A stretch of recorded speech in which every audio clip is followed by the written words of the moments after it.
I think that one of the hardest things ever to write when trying to secure a contract is your first 5 chapters, not even your plot outline. So for those that write their plot outline first, like me, before writing your first 5 chapters, you find out that, oh my god, these platforms want it to be fast paced. But you find out that at the end of the day, it's still not making sense to you. You're writing, you're like in your mind, you know that there's this slight chance that this book will get rejected, right? So, like, how can you go about it? I'm going to be sharing what always works for me. Like, it always works for me when I'm trying to write my first 5 chapters, and it has never failed me. And it is simply thinking out of the box. Your plot outline is like a box, and it has caged you in, and you feel like you cannot move past your plot outline because that's what you want to use to get your contract.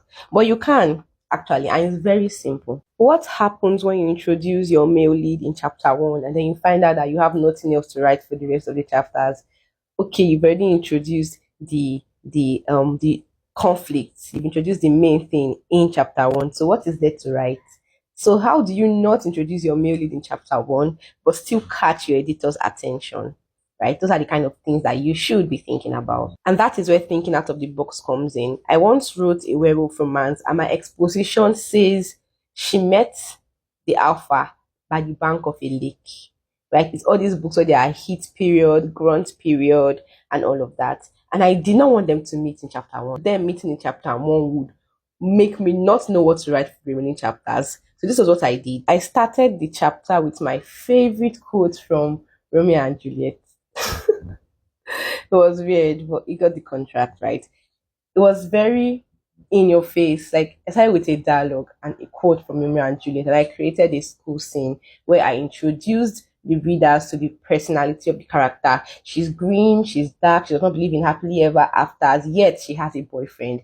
So that is conflicting, right? That is what was in my chapter 1. How does this grim and dark character have a boyfriend that at the end of chapter 1 he cheated on her with her best friend? She caught them having sex, and rather than you, oh my god, you cheated on me, what happened? I made her fall down the stairs. She was pushed down the stairs. That is thinking out of the box. If you're writing an office romance and you want your male and female character to meet in the office, they don't have to meet in the office, even if that's what you wrote in your plot outline. You can make them meet in a club, in a party, in a luncheon. They have a very horrible first experience. They bump into each other.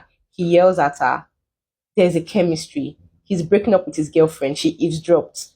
Chemistry. When writing your first 5 chapters, create a world in your head. Realize and tell yourself that this is a real world. You are not limited to your plot outline. Think, if I am actually living in this world as a character, what would I do? I think that we forget at the end of the day that characters are, your character should come alive in your head. I think that's the first thing you need to realize. Once your character comes alive in your head, writing your first 5 chapters become easy because you become your character. Then you realize, how can I be an interesting person?